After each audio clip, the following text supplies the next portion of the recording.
We warned you, Leo. Varadkar Brexit showboating backfires as expert predicts Ireland crisis.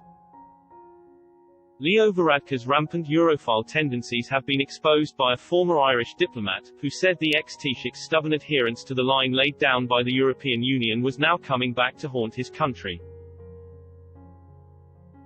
Ray Bassett also predicted resentment against the deal signed by Boris Johnson and Ursula von der Leyen would fuel Euroscepticism and could eventually lead to a Brexit.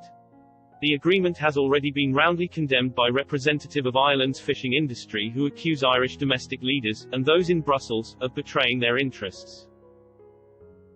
And Mr. Bassett, Ireland's former ambassador to Canada, Jamaica and the Bahamas, warned Mr. Varadkar and successor Michael Martin they only had themselves to blame for the looming backlash. He said, the Irish government successfully made Brexit a patriotic issue. The mainstream media joined in, and anybody who acted rationally, and said it was in Ireland's interest that the UK got a good deal, was regarded as a traitor. They hyped up the rhetoric because their argument lacked substance. Mr. Bassett added, the Irish establishment were only too glad to be used as a weapon against London. They built up the line that they were defending an open border on the island of Ireland even though the UK was equally determined to avoid any new installations.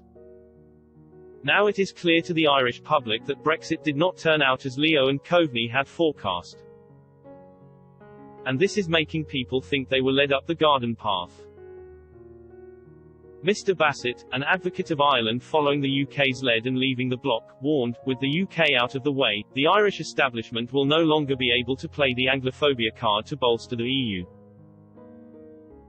Now it is clear to the Irish public that Brexit did not turn out as Leo and Coveney had forecast. And this is making people think they were led up the garden path. Mr. Bassett, an advocate of Ireland following the UK's lead and leaving the bloc, warned, with the UK out of the way, the Irish establishment will no longer be able to play the Anglophobia card to bolster the EU. I fully expect Euroscepticism to rise strongly in Ireland.